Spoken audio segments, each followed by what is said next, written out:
Tere hommikust kõigile, tere tulemast meie veebiseminarile. Täna siis fookuses aktsiad, investeeringud, et oleme nüüd mõnda aega neid veebiseminare teinud. Ma ei tea, kas on olnud paremat aega, et rääkida sellest, mis finantsturgudel toimub ja natukene selgust tuua kui täna.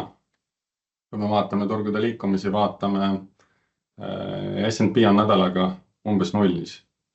Võib-olla investor, kes liiga aktiivselt ei jälgi ja kui keegi regas siia veebiseminarile näiteks ja pole vahepeal vaadanud, siis ei tundugi, et midagi hullu oleks, aga ma usun, paljud on jälginud ja teavad, et liikumised, mis on olnud siin kapitaliturgudel, aktsiaturgudel, võlakirjaturgudel, ka tooraineturgudel on olnud erakordsed ja me peame siin minema ajast tagasi võib-olla Covidi aega või isegi 2008 finantskriisi, siis et näha midagi sarnast. Nii et see on väga hea aeg, kui rääkida täna meie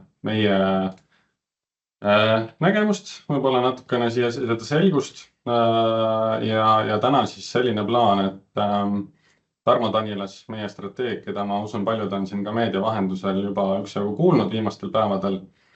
Meil on kvartali olulisemad sündmused küll pealkirjaks, aga ma usun, Tarmo räägib üsna palju ka sellest, mis on toimunud pigem viimastel päevadel isegi. Aga selline globaalne pilt, mis täna on aktuaalsem kui kunagi varem. USA versus ülejäänud maailm. Me näeme üksjagu ka seda, et inimesed küsivad, investorid, kliendid küsivad, kas üldse peaks USA riski vähendama, kas peaks USAsse investeerima. Me teame, et USA turud on globaalsetest aktsiaturgudest ligi 70%, 2/3. Need on väga suured küsimused. Aga me räägime ka liikumised, mis on olnud võlakirjaturgudel, on olnud üsna erakordsed. Ja siis Tarmo umbes 25 minutit räägib. Siis võtame küsimused saab chati kirjutada ja saab mingi hetk ka siis mikrofonid lähevad lahti, saab küsida, kes soovib eraldi. Siis Ott Kristjan räägib meie mõnest parimast investeerimisidest Baltikumis ja Põhjamaades ja samamoodi siis küsimused lõppu, mis puudutab kohalikke Balti turge. Nii et selline plaan tänaseks. Slaide saame jagada siin chatis ja saab ka pärast oma halduritelt küsida, kellel huvi on. Aga ma rohkem ei räägikski, sest ma usun, Tarmol ja Otil on üksjagu rääkida, nii et Tarmo, annan sõna üle. Tegelikult veel enne meeldetuletus, enne kui see ununeb, et täna me küll ainult tund aega räägime, aga meil on siin paari nädala pärast Tartus foorum, te olete kõik selle kutse saanud. Lihtsalt kasutan võimalust siin veel kord seda meelde tuletada, et kes ei ole registreerinud, siis kõik olete oodatud ka Tartusse, kus räägime nendel samadel teemadel veelgi pikemalt. Meil on paneel, meil on geopoliitika, makro seal plaanis. Aga nüüd ma peatun ja annan Tarmo sõna sulle.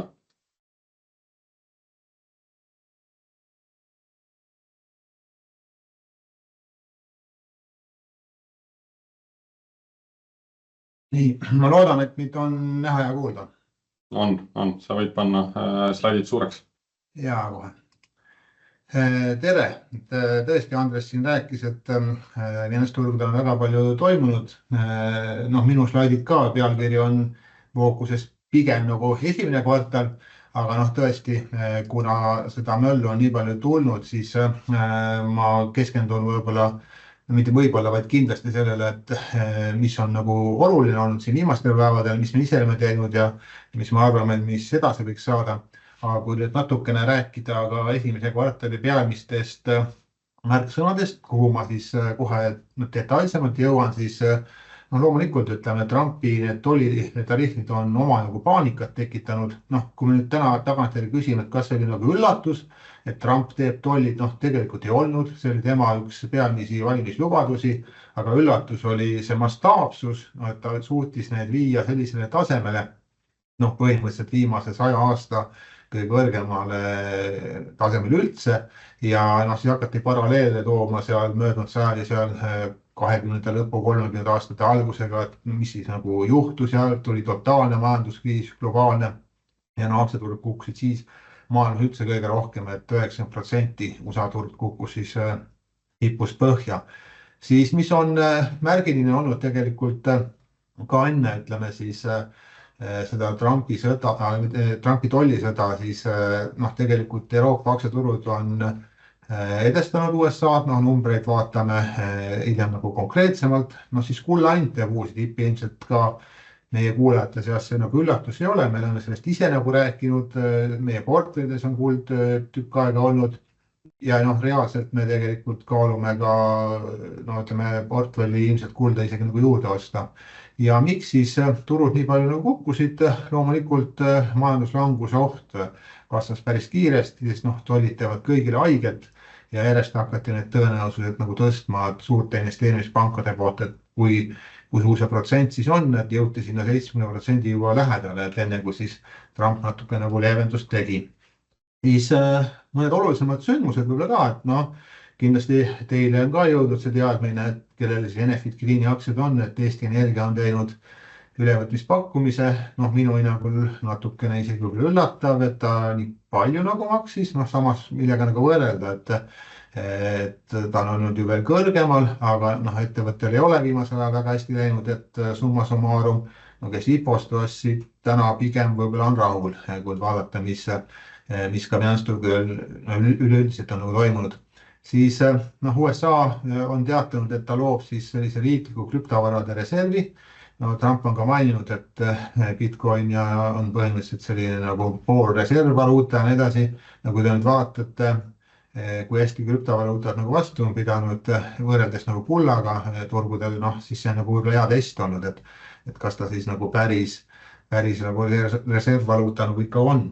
Ja siis, mis on väga oluline, mida meie ka hakkame oma portfellis, ma arvan, lähiajal nagu reaalselt kuhu suunas nagu liikuma, me esimese samme oleme juba teinud, aga pigem ma arvan, sinna suunas vaatame rohkem, et Saksamaa ühelt poolt, noh, Trump küll siin need, ütleme nüüd tollidest natuke leevendust tegi, aga noh, ütleme natukene, võib-olla kas nüüd natukene, aga tegelikult päris palju on usaldus tema persooni vastu nagu kadunud ja investorid on ettevaatlikumaks muutunud ja noh, Saksamaa põhiseaduse muudatus siis tegelikult hõlmas seda, et riik võib oluliselt rohkem laenata kui varem, võib kaitsekuludesse investeerida rohkem ja majandusse üldse, et noh, siin 10 aasta jooksul suurusjärk $1 triljon.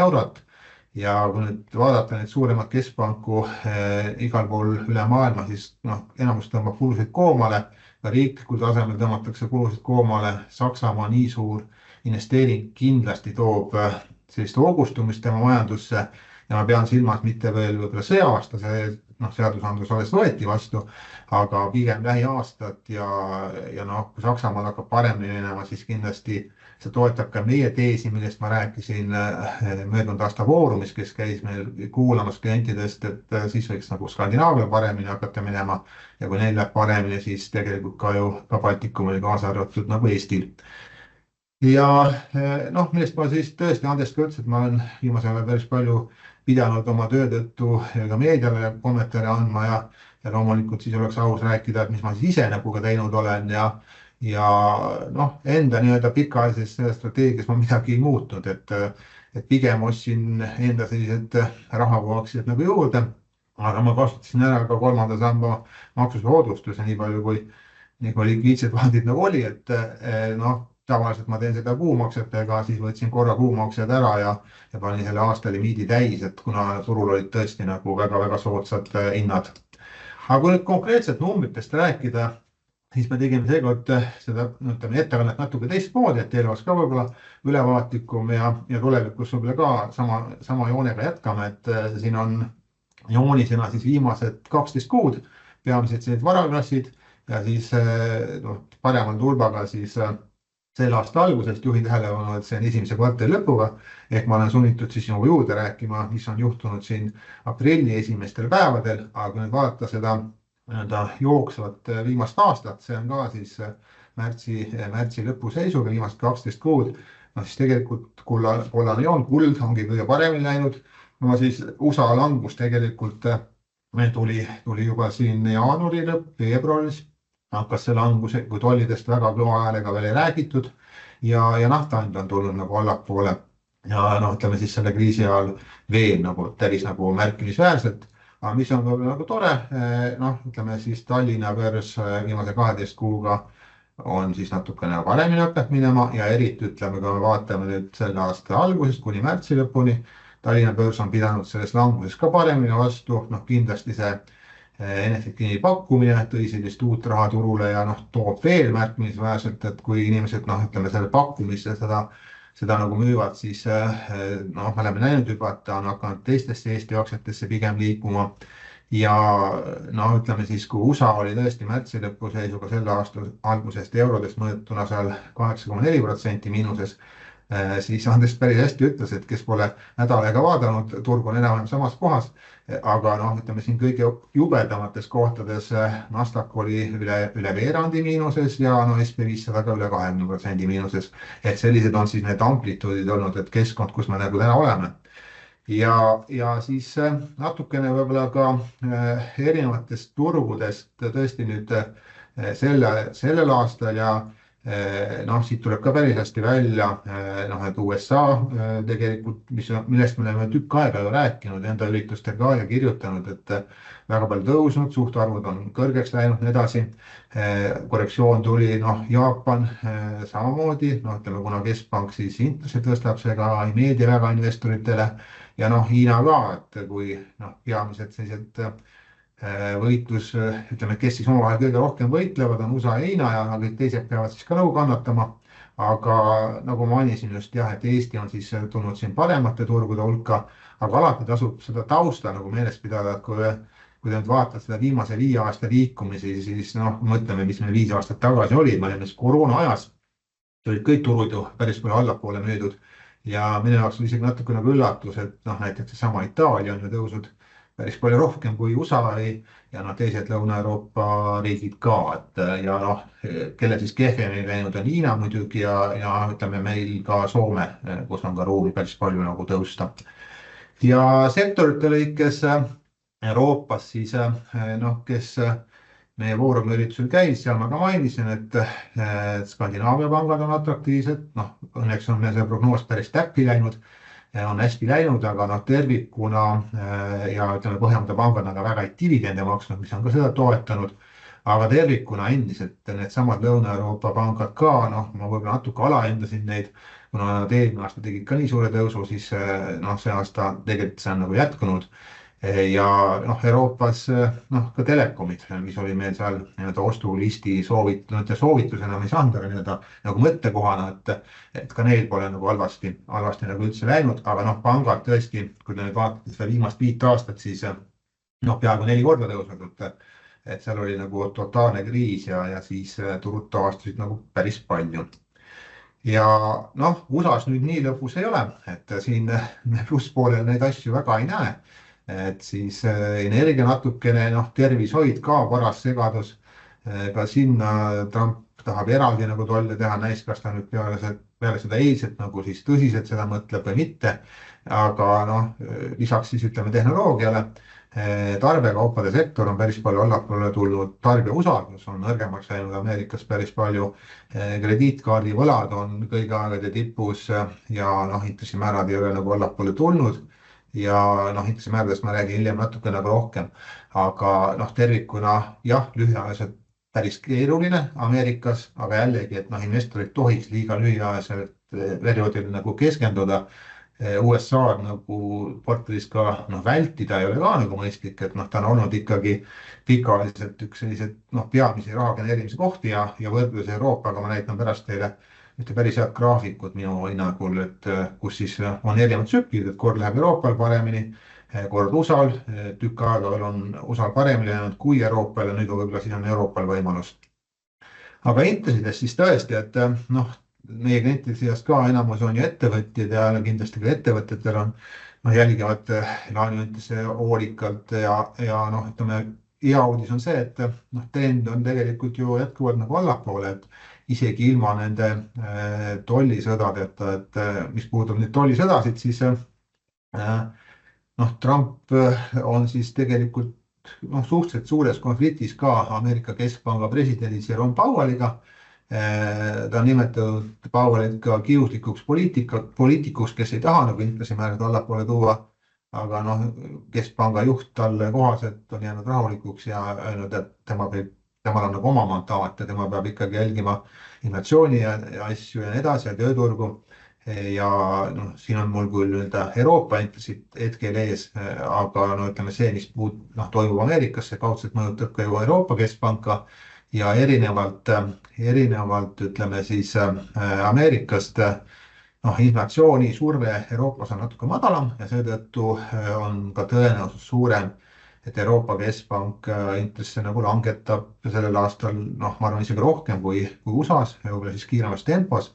Aga kui seda 6 kuu Euribori siin vaatate, kus me siis olime, peaaegu 1,5%, tänaseks ongi sisuliselt 1,5% nagu allapoole tulnud ja seal lootust on nagu veel tegelikult, mis võiks ka siis Euroopa majandust nagu aitama hakata.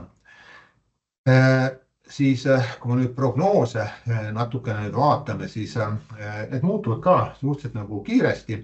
Kui me läheme nüüd natuke ajast tagasi, üks kuu aega, siis see Euroopa Keskpanga selline aasta lõpu keskmine Euribori tase oli seal 1,9 kandis ja peamine põhjus oli seal see, et Saksamaaga eesotsas, aga teised suured Euroopa riigid ka on sunnitud ju kaitsetööstusse väga palju raha juurde panema ja siis natukene on rohkem rääkima hakatud inflatsiooni survest, et see nagu ka tuleb.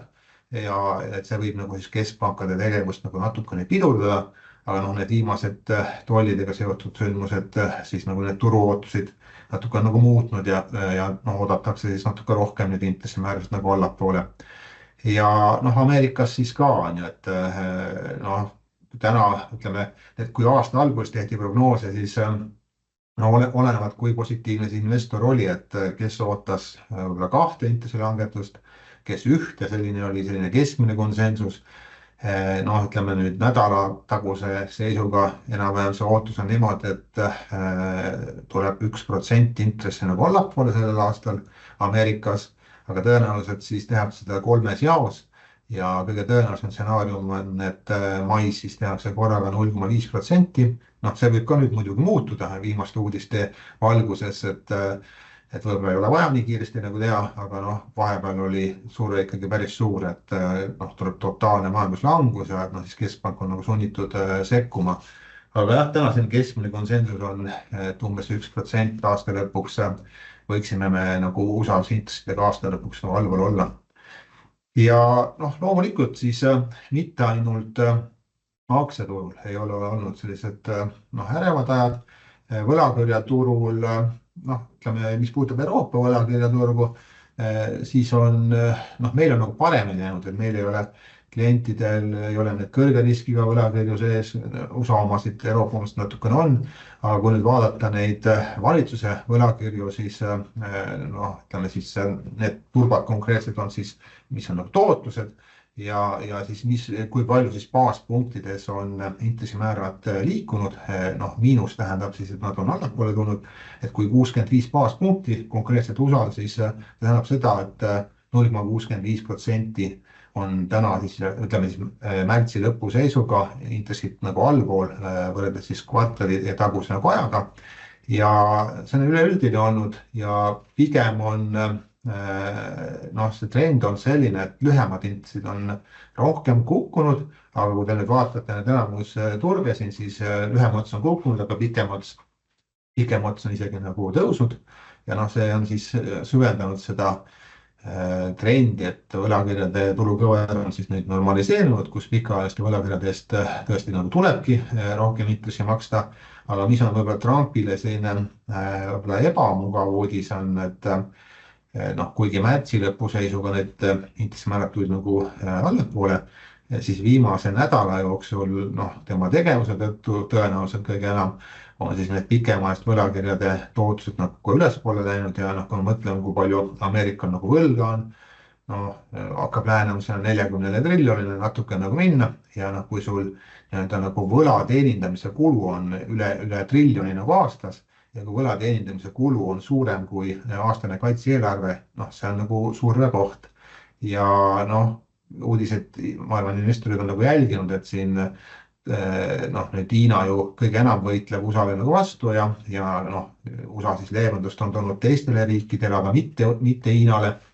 ja noh, Hiinal tegelikult nüüd hoobasid on veel, kui ta tahab USA-t nagu mõjutada, et kui me mõtleme, kes on nagu kõige suurem võlausaldaja Ameerikale, siis on seesama Hiina ja kui ta nüüd peaks neid võlakirju massiliselt müüma hakkama, noh, tõenäoliselt ta midagi ongi nagu müünud ja see on siis pikema otsa võlakirju nagu ülespoole viinud ja see võis olla ka üks põhjused, kui Trumpi meeskond seal nagu kaalus need otsused, et midagi tuleks nagu teha, et finantsturge siis nagu rahustada. Aga siis natukene võib-olla Trumpi tollipoliitikast ka, et ma usun, et te olete sellest lugenud, aga võib-olla ei ole enda tegevuste kõrval olnud piisavalt aega nagu süveneda ja noh, kes on võib-olla süvenenud, võib-olla siis natuke nagu ikkagi jäänud arusaamatuks, et noh, kust need numbrid siis nagu tulevad ja miks just nagu sellised numbrid. Ja nagu ma enne mainisin juba, et siis USA kõige suurem nii-öelda vaenlane, kui nii võib öelda, on Hiina.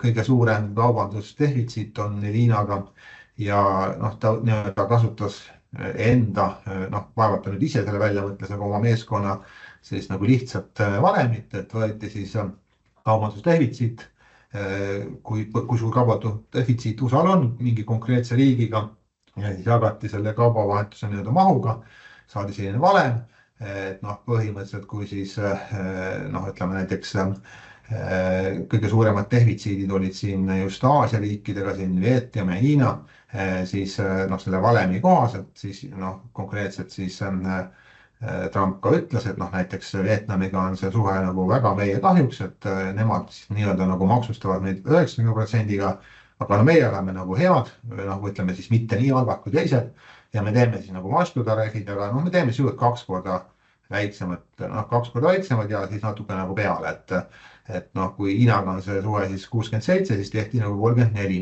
aga noh, Trumpi jutus ta rääkis ainult kaubandusdefitsiidist ja ütleme, noh, kui me nüüd mõtleme Euroopa kontekstis näiteks, et seal see Euroopa Liidule tehti siis 20% tollid, noh, nüüd me teame, et tänaseks on nad siis nagu 10% peale nagu 3 kuuks siis nagu tagasi toodud, aga ta jättis oma jutust kõrvale nii-öelda teenuste nagu ekspordi ja noh, seal on USA-l tegelikult nagu väga suur nagu ülejääk, et ühesõnaga totaalne segadus ja nagu ma ütlesin, et tollid läksid siis viimase 100 aasta kõrgemale tasemele ja noh, loomulikult siis tekkis väga suur mure, mis saab nagu tarneahelatest ja nii edasi ja põhimure oli just see, et kui noh, ma arvan, Euroopat tuleb seekord isegi nagu kiita, et ta ei läinud kohe nagu Trumpi ja USA-t nagu ärritama, pigem rahulikult nagu mõtles oma plaani nagu läbi. Noh, soovitas pigem siis ikkagi läbirääkimisi ja võib-olla isegi seal liidrite seas, kes seda juhtis, oli siis Itaalia peaminister ja noh, mitte Trump, aga Trumpi parem käsi Musk käis ju hiljuti Firenzes Itaalias ja seal siis noh, ma arvan, et Itaalia peaminister pakkus talle sellise Euroopa ja USA vabakaubanduslepingu nagu diili. Noh, Elon Musk siis seda Trumpile tutvustas, Trump seda esialgu nagu ei kuulanud. Aga noh, lõppkokkuvõttes noh, tundub, et see võis olla üks põhjus, miks siis Trump teistele riikidele ikkagi nagu järgi andis natukene ja no Itaaliast võib ka nagu aru saada, sest no, Itaalia oli siin Euroopas kõige enam kannatas, kui keegi vaatas, et miks Itaalia aktsiad nagu rohkem kukkusid, sest Itaalia ekspordis 10% läks siis USA-sse, et noh, Eestis on see number umbes 2 korda nagu väiksem. Aga siis peamine küsimus, et kuhu siis raha investeerida, et noh, ma kindlasti pean kiitma teid investoritena ja ma ütleks, ma olen ju varem ka näinud, kuidas erinevad kliendid nagu käitunud.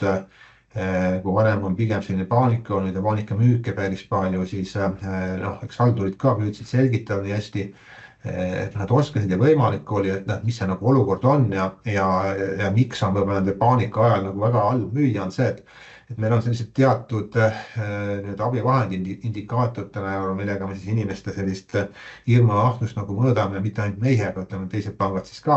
Ja noh, ma neid kõiki nüüd siia ekraanile ei toonud, aga võib-olla nagu 2 peamist, et üks on siis CNN-i hirmu ja ahnusindeks vasakpoolne. 100 palli skaalas see oli noh, nii-öelda, kui ma selle materjali kokku panin, oli 4, üleeile see oli 3, noh, see oli nagu ekstreemne tase, 3 oli see ka, noh, kes mäletab 2008 finantskriisi kõige hullemas kohas.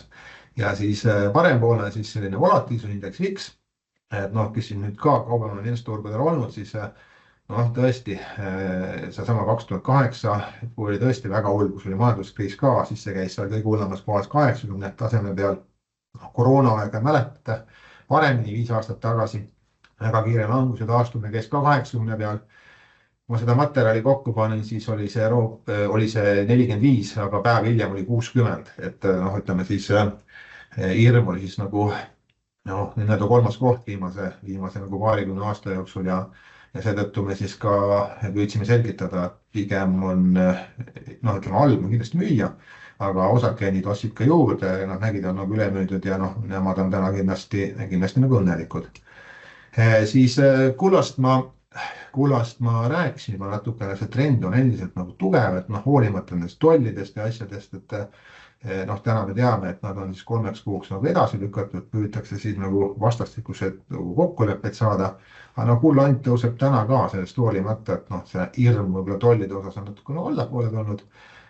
aga noh, eks ta kajastab seda muret, mis on riikidel nagu võlakoormusega ja keskpangad ostavad kulda kokku ja kulda nagu juurde ei tule niimoodi, et noh, väga palju, et siis selline piiratud ressurss ja noh, seetõttu ta meil nagu portfellides on nagu edasi ja päris suure tõenäosusega, eks meil on ka siin oma keskis ju arutelud olnud, et mida portfellis teha, aga me ei välista jah, et no kulda, kui siin väike korrektsioon tuleb, et pigem ostame nagu juurde, et trend on ikka ülesse.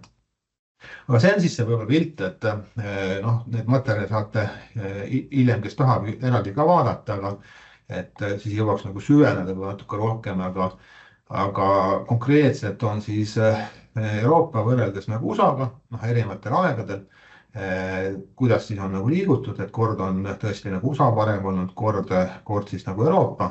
No kui seda viimast otsa võib-olla vaadata, et peale siis seda viimast ütleme, kui ma sisenesin sinna viimasesse finantskriisi, siis noh, Euroopal läks tegelikult nagu paremini, Hiinal läks paremini kui USA-l, aga noh, peale siis seda finantskriisi, noh, Euroopa loomulikult hakkas siis ennast nagu üle reguleerima hästi palju, et noh, välistada tulevikus igasuguseid finantskriise, siis tehti uusi regulatsioone, asju, mida siis investorid ei tohiks teha ja nii edasi.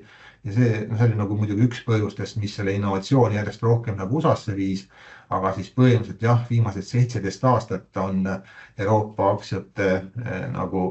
aktsiaturg tootnud 78% vähem kui USA, noh see on ikkagi massiivne allajäämine.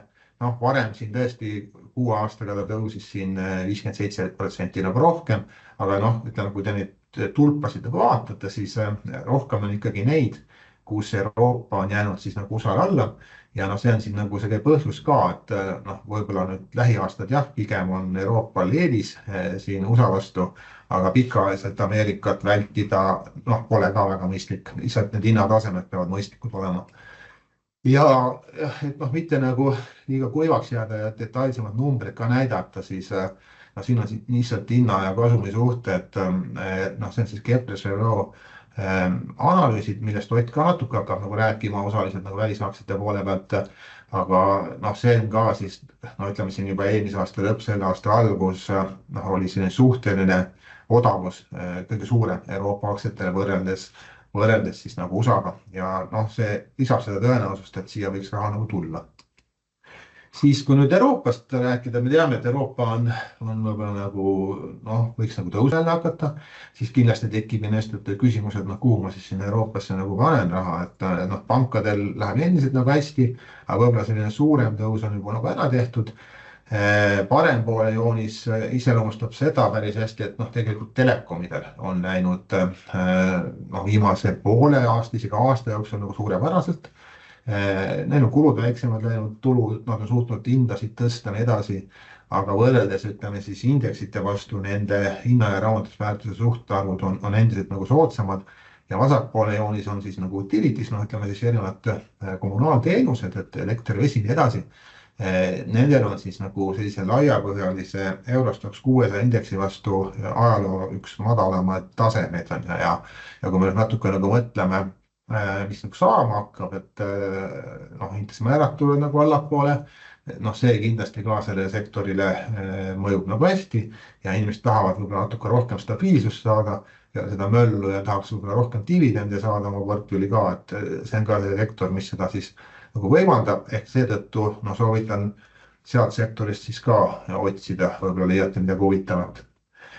Aga mis ma siis lõpetuseks nagu ütleks, võib-olla on see, et noh, ma seda ütlesin ka vist, ma ei tea, paar kuud tagasi, et Trump on samal ajal nii risk kui võimalus, me oleme seda elavalt nagu näinud.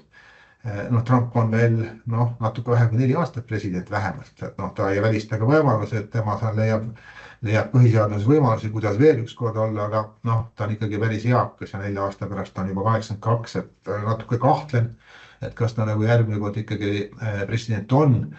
Aga kes on siis närvi suutnud selle möllu sees säilitada, noh kindlasti on neid häid ostukohtu siin nagu olnud ja noh, tuleb tõenäoliselt nagu veel.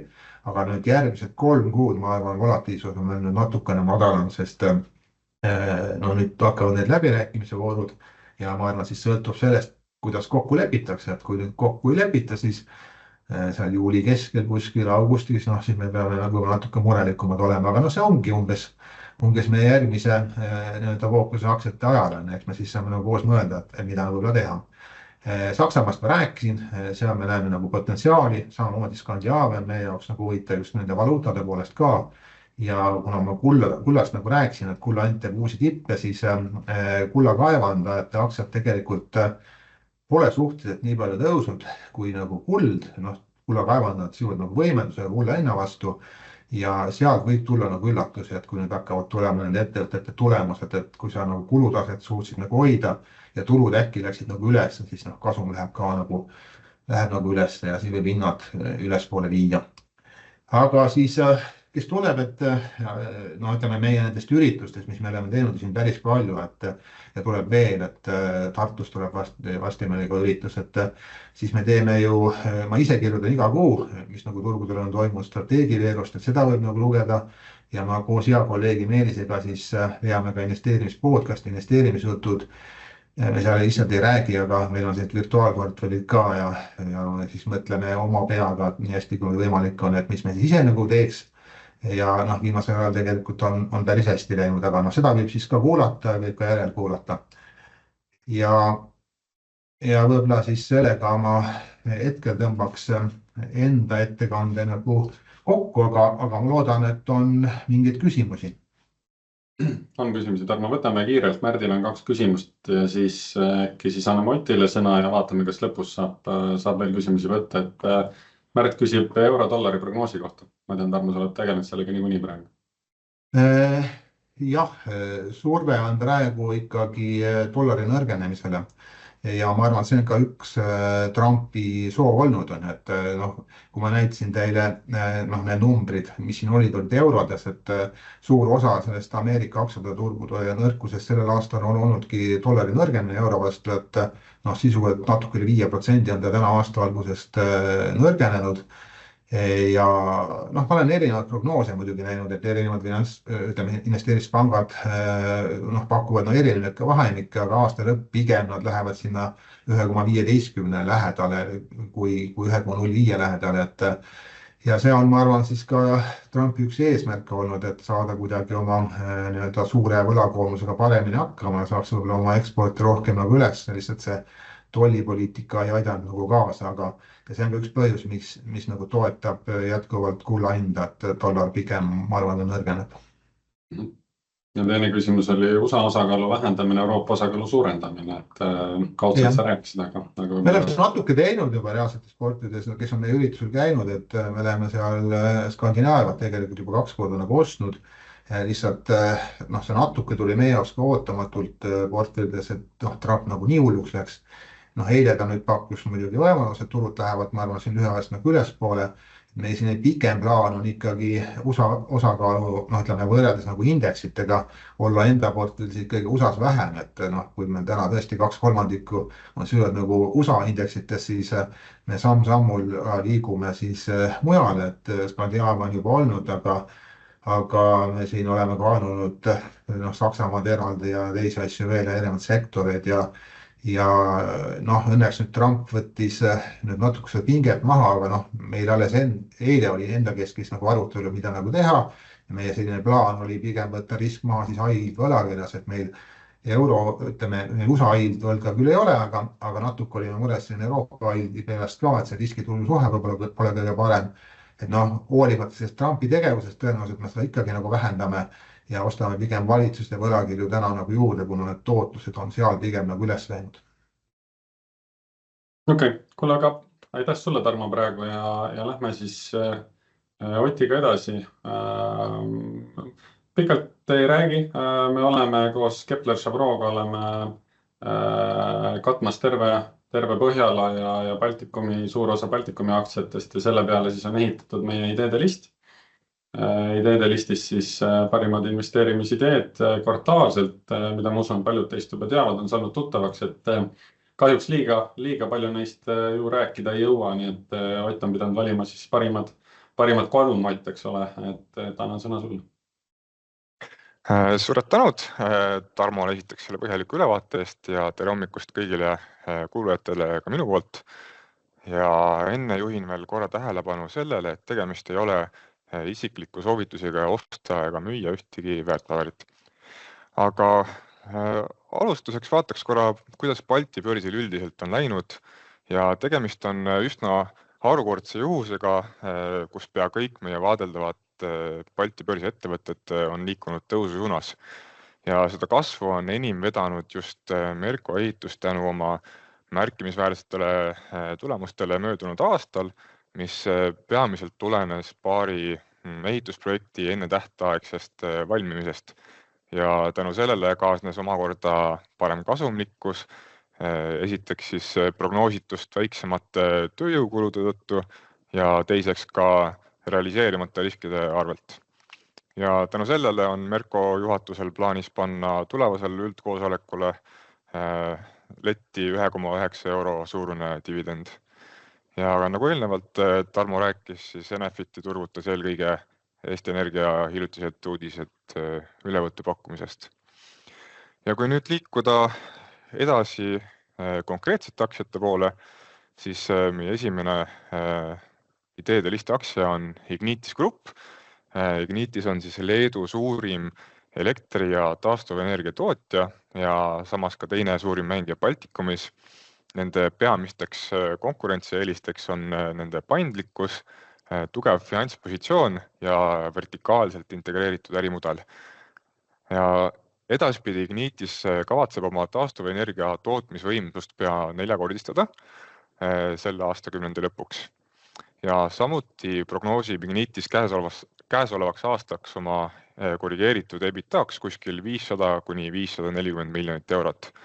Ja oluline on ka mainida seda, et möödunud aastal Ignitis tõstis oma suuniseid 3 korda, et juhatus aasta alguses tõi välja, et nad prognoosivad kuni 450 miljonist EBITDAd. Lõpuks nad ütlesid numbri välja kuni 500 miljonit, küll aga lõpetasid aasta siiski pea 530 miljonise EBITDAga. Ja seda kasvu toetavad edaspidi peamiselt siis nende rohesegmendi tootmisvõimsuse laiendamine ja ka kõrgem reguleeritud varade baas. Ja meie eelduste kohaselt kasvab Ignitise EBITDA aastakümnendi lõpuks umbes sinna 900 miljoni euroni ning me oleme jõudnud hinnasihini 34 eurot ja meil on ostusoovitus. Ja samuti me näeme käesoleva aasta eest pea 7% dividendi tootlust. Elektri hind on jätkuvalt väga toetav roheprojektide osas, sest käesoleval aastal oli esimesel kvartalil Leedu elektri hinna keskmine tase umbes 109 eurot megavatt-tunni kohta ja see on ligikaudu 2,5 korda kõrgem kui võrrelda 2012 kuni 2020 aastatega. Ja pikemas perspektiivis me näeme, et elektri hulgihinnad langevad umbes 70 eurole megavatt-tunni kohta ja selline hinnatase on loomult ka väga toetav uutele taastuvenergiaprojektidele ka ilma toetusteta. Ja järgneval 3 aastal katavad elektri ostulepingud ehk PPA-d ligikaudu 53% energia tootmisest, mis pakub siis üsna head prognoositavust rahavoogudes ja samas on need sõlmitud üsna hea hinnaga 94 eurot megavatt-tunni kohta. Ja tänu sellele, et Ignitis opereerib vertikaalselt integreeritud ärimudelile, ehk siis alates elektri tootmisest kuni selle jaotamiseni lõppkliendile ja neil ei ole ühtegi vahemeest lülides, siis nad saavad väga head kasumlikkust sealt. Ja üks oluline faktor kasumlikkuse taga on ka nende hüdrovarad ja meie hinnangul nautis siis hüdrovarade segment märkimisväärset kasumlikkust 2022 kuni 2024, nagu siin on näha need lillad tulbad, et seda hüdrovarade segmenti peamiselt peegeldab Leedus Kruonis hüdropumpijaama tulemused ning see hüdrojaam on sisuliselt üks väga suur looduslik elektrisalvesti. Et ametlikult Ignitis neid tulemusi ei avalda, kuid seda kasumlikkust on võimalik kaudselt järeldada ning meie arvutuste põhjal leiame, et väga suur osa möödunud 3 aasta kasumlikkusest on tulnud just sealt. Ja kui vaadata, siis need tulbad moodustavad umbes poole Ignitise kogu korrigeeritud EBITDAst ja see on puhtalt tulnud sellest, et nad öösel pumpavad odavate elektrihindade juures vett mäest ülesse ja päevase tippnõudluse ajal lasevad selle alla voolata, mis omakorda siis toidab turbiine ja tekitab elektrit. Et väga lihtne kontseptsioon, kuid lausa kriminaalselt kasumlik. Ja tänu sellele on Ignitise arvutuslik teenitud elektrihind olnud pidevalt ka oluliselt kõrgem kui Leedu hulgielektrihind, mis on suur erinevus Enefit Greenist, kellel ei ole täna sellist elektrisalvestit nagu Ignitisel. Ja kuna Enefit toodab lõviosa oma elektrist just öisel ajal, mis on siis madalate hindade juures, sest nõudlus on ka madal, ja samas tuuleturbiinid just öisel ajal suure tuule tõttu genereerivad kõige rohkem elektrit ja kuna neil ei ole võimalik seda salvestada sellisel määral nagu Ignitis, siis see on neile Ignitisele väga suur konkurentsieelis. Ja hiljuti on Leedu regulaator kiitnud heaks jaotusvõrkude 10-aastase investeerimisplaani ning uus plaan näeb ette investeeringute kasvu ligi 40% võrra ehk kuni 3,5 miljardi euroni. Ja lisaks tõsteti siis kaalutud keskmist kapitalikulu 5,8%-ni ja see on oluline Ignitise jaoks, sest et reguleeritud varadel on fikseeritud siis tootluse määr, mis on neile lubatud. Ja lisaks sellele reguleeritud varabaasi tootlusele lisandub ka täiendav tariifkomponent, mis jäi 38 miljoni euro juurde. Ja see loob siis võimaluse märkimisväärseks EBITDA kasvuks, tõustes möödunud aasta 220 miljonilt ligikaudu prognoositava 300 miljoni euroni aastaks 2030. Ja lõpetuseks Ignitis kaupleb hetkel oma varade puhasväärtuse suhtes kuskil umbes 40%-lise allahindlusega, samas kui me näeme, et teised integreeritud konkurendid kauplevad kuskil 15%-lise allahindlusega ning me näeme, et aktsiahind on ka põhjendamatult madal sellepärast, et arvestades ettevõtte kasumlikkust, hetkest hinnataset, head dividendi ja ka tuleviku kasvupotentsiaali. Küll aga nüüd, kui liikuda edasi meie Põhjamaade investeerimisideede juurde, siis Novo Nordisk on veidi üle 100 aasta vana ja alustas algselt insuliinifirmana ja tänapäeval toodab suurem osa insuliini mahust 3 tootjat ja kusjuures Novo Nordisk on siis turuliider ning umbes 45% turuosaga. Ja talle järgnevad 2 teist tootjat, Eli Lilly ja Sanofi ning kõik 3 kokku moodustavad umbes 90% turuosast. Küll aga nüüd tuleneb enamik ettevõtte kasvu väljavaateid siis nende rasvumisvastastest ravimitest. Et Ozempic on ilmselt nimi, mis on paljudele tuttav, et see esialgselt töötati välja siis tüüp 2 diabeedi raviks, kuid kuna see hormoon GLP-1 aitab lisaks veresuhkru haldamisele ka tekitada täiskõhutunnet, siis peagi Novo Nordisk avastas selle potentsiaali rasvumisvastase ravimina. ja nende ravimite turg kasvab väga jõudsalt ning hetkel konsensus prognoosib, et turg kasvab 2030. aastaks kuni 100 miljardi USA dollarini. Küll aga Kepler-Chevreux prognooside kohaselt piirdub turg vaid konservatiivse hinnangu kohaselt ehk 80 miljardini. Ja Novo aktsiad on siis viimase 6 kuu jooksul saanud üsna korralikult pihta ja seda peamiselt 2 põhjusel. Et esimene põhjendus on see, et tekkis suurenenud konkurents siis selle eelmainitud Eli Lilly poolt ja nende toote Zepbound, mida nüüd usutakse tõusvat turuliidriks, kuna sellel on väga sarnane kõrvalmõjude profiil siis Novo Nordiski Wegoviga, mis on nende rasvumisvastane ravim. Küll aga see Zepbound pakub rohkem kaalulangust, mis tähendab seda, et Novo Nordiskil enam ei teki tulevikus sellist monopoli, mida varem aktsiahinda sisse hinnastati. Ja teiseks suureks languse põhjustajaks on siis möödunud aasta detsembris avaldatud siis järgmise põlvkonna rasvumisvastase ravimi ehk CagriSema efektiivsuse uuringute tulemused. Et katsed näitasid, et pärast 68 nädalast perioodi siis ravigrupis viibijad kaotasid keskmiselt 23% kehakaalust. Ja see on väga hea tulemus ja see on võrreldav siis nende konkurendi Lilly efektiivsusega, küll aga see jäi 2% punkti võrra madalamale kui nende eelnevalt prognoositud 25% efektiivsust. Ja see turule ei sobinud. Küll aga see CagriSema on ka huvitaval kombel näidanud mõningast potentsiaali Alzheimeri tõve vastase ravimina ja täna sellel ei ole ühtegi ravi. Ja praegu Alzheimeri vastaste ravimite potentsiaalset tulu ei peegelda aktsiaturuhind ja põhjalikum uuring selle efektiivsuse vastu ilmub käesoleva aasta 3. kvartalis.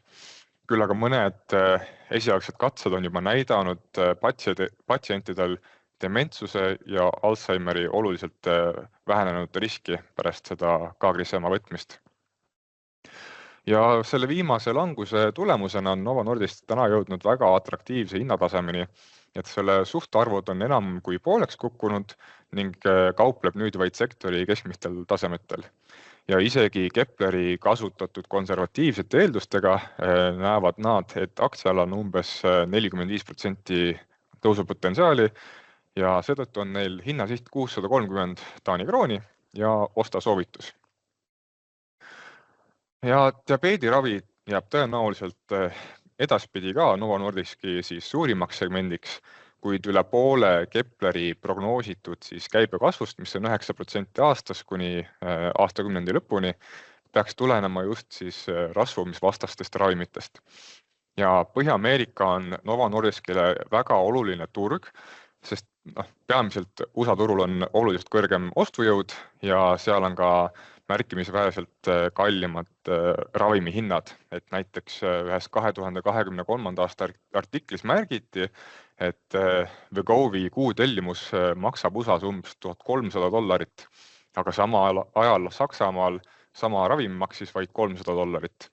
Ja eriti arvestades seda, et üks sõltumatu uuring möödunud aastal leidis, et Novo Nordiski jaoks 1 kuuvaru tootmine maksab vaid $5.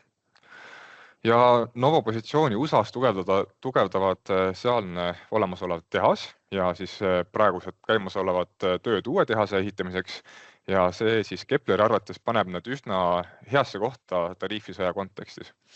Küll aga tasub mainida, et me ei tea, mis toimub Valges Majas selle Trumpi peas, ehk kui USA peaks selle kogu Gröönimaa temaatikaga ühe sammu edasi liikuma ning rakendaks tariife, mis sihiksid konkreetselt just Taani ettevõtteid, siis Novo võiks sattuda nende riskide alla.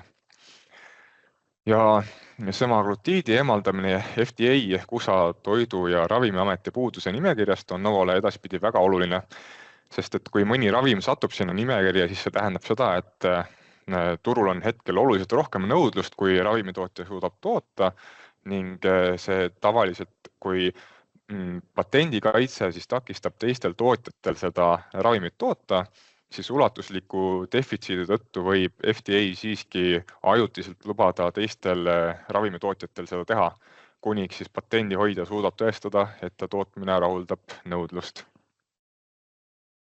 Ja nüüd siin on selline pilt, mis näitab, missugune on siis selle kaalulangetusravimi koguturu potentsiaal, et hetkel on siis turg umbes 813 miljonit inimest, kes on ülekaalulised ja võiksid kasu saada sellest, küll aga ainult 1 miljon inimest olid ravimite all 2023. aastal.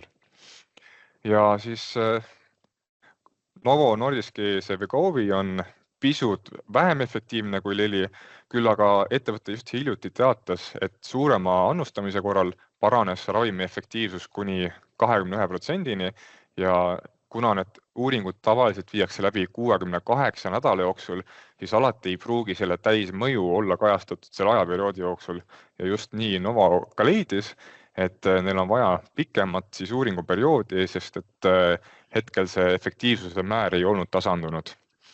Ja seetõttu võib öelda, et Novol ja Lillyl on nüüd turul väga sarnased ravimid ning ees ootab turundusvõistlus.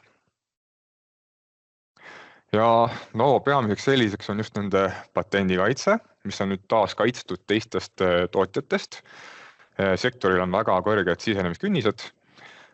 Küll aga üks peamine risk Novo jaoks on see, kui mahud ei suurene järgnevatel kuudel, sest et seaduse järgi tuleb või on teistel tootjatel aega 60–90 päeva pärast selle nimekirjast eemaldamisest, et tootmine lõpetada.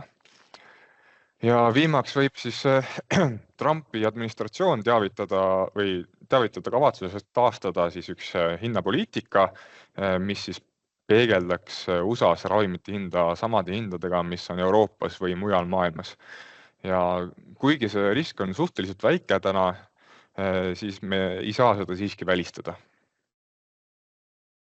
Aga liikudes edasi Nordic Semiconductori poole, siis see on ilma tootmise võimekuseta pooljuhtide ehk semikonduktorite ettevõtte ja neil on väga suur kokkupuude siis lühimaa vahemaa ühenduvusega ehk Bluetooth Low Energy inglise keeles. Ja selle peamised turud on just Aasia ja nad on oma segmendi turuliidrid. Neil on umbes 35% turuosa, mis on pea 2 korda suurem kui järgmine konkurent. Ja see ettevõte saab kasu väga suurest kasvupotentsiaalist, et sektoril prognoositakse umbes 20–30% aastast kasvumäära ja Kepler usub, et turg on hetkel põhja saavutanud ning on valmis taastuma. Seetõttu on neil osta soovitus koos 165 Norra krooni hinnasihiga.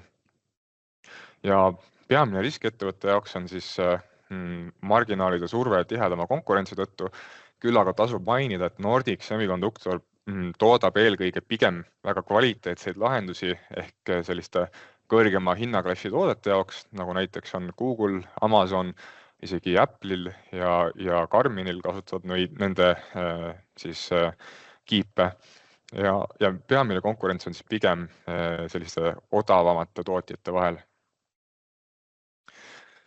Aasia on, nagu mainitud, siis Nordic Semiconductori suurim turg ja hetkel toob Bluetooth kiipide müük kõige rohkem müügitulu sisse. Ja selle klientide jaotuse osast on välja, et need jaotuvad lõpptoote siis turgude järgi. Ehk need kiibid, mis lõpuks leiavad enda tee eraklientidele suunatud elektroonikasse, moodustavad enamiku Nordic Semi siis tulust.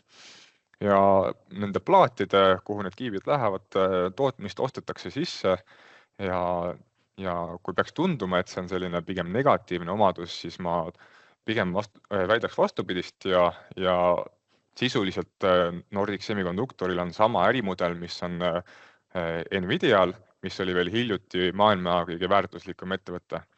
Ja selline ärimudel võimaldab ettevõttel keskenduda siis üksnes disaini lahenduste loomisele ja hoiab ära vajadust ise investeerida väga kallitesse pooljuhtplaat tootvatesse masinatesse. Ehk pikas perspektiivis see tagab parema kasumlikkuse. Ja Kepler eeldab, et pooljuhtide koguturg kasvab aastakümnendi lõpuks kuni 1 triljoni USA dollarini, mida siis toetab tugev nõudlus tehisintellekti järele.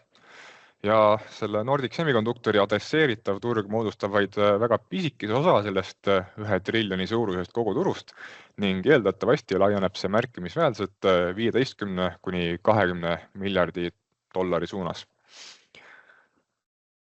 Ja konkurentsieelis, et Nordic Semi omab Bluetooth Low Energy turul vaieldamatult liidripositsiooni, sest et neil oli aasta lõpus 35% turuosa.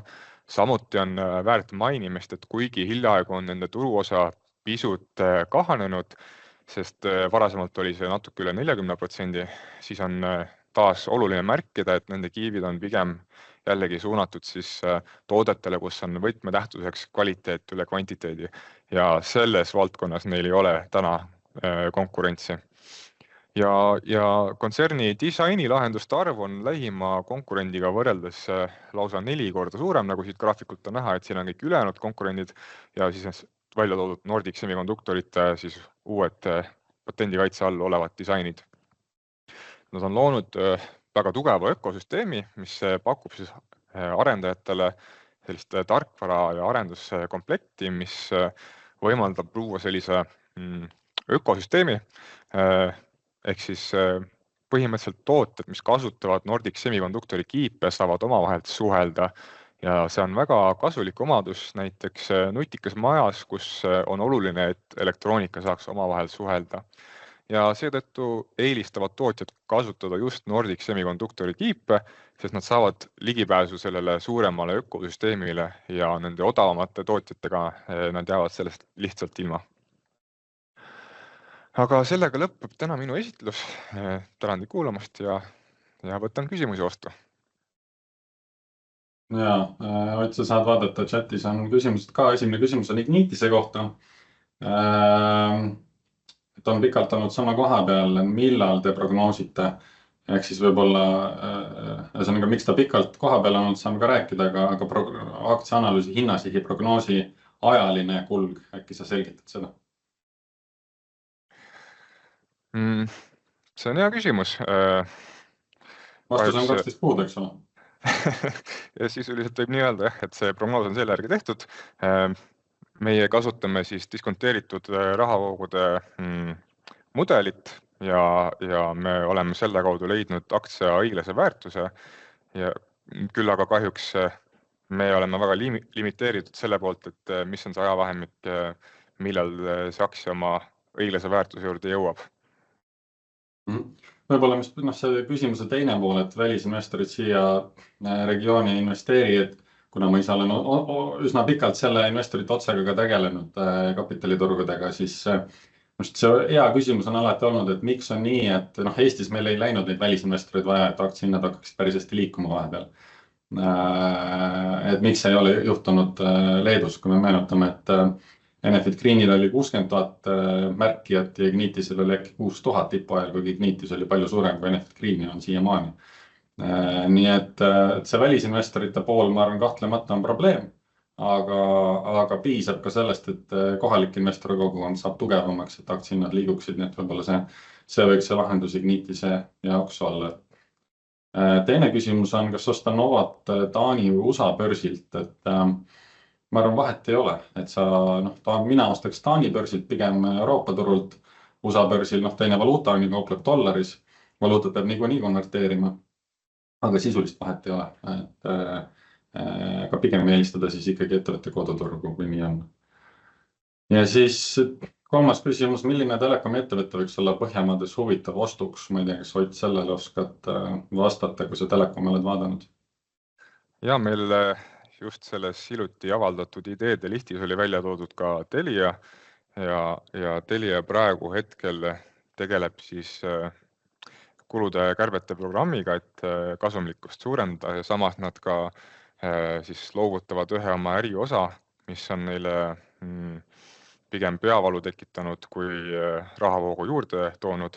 Ehk siis ta on meil Kepler-Chevreux poolt on analüüsitud ja neil peaks olema hoia soovitus ja ta on meil seal dividendide ideede listis, et tasub sinna seda ideede listi uurida. Okay.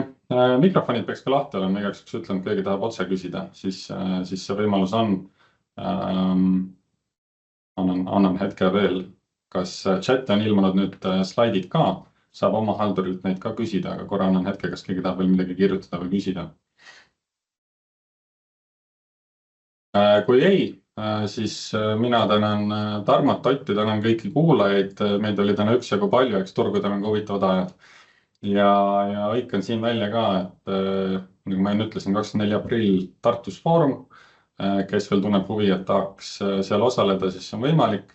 Ja järgmine webinar eelmine aasta me otsustasime, et me suvel puhkame, et me ei tee. Aga see aasta teeme ikka, et kes tahab suvilas võib-olla natuke investeerimisjuttu sinna kõrvale kuulata, siis me oleme samas seltskonnas ilmselt olemas. Ühtlasi ka täpselt 3 kuu pärast, Tarmo, eks ole, siis peaks olema tariifide osas äkki jälle põnevad ajad, nii et võib-olla on põhjust rääkida, kohtada. Nii et aitäh kõigile ja siis 10. juuli uuesti kõigi eelduste kohaselt, aga kutse tuleb selle kohta eraldi ka. Aitäh! Aitäh kõigile!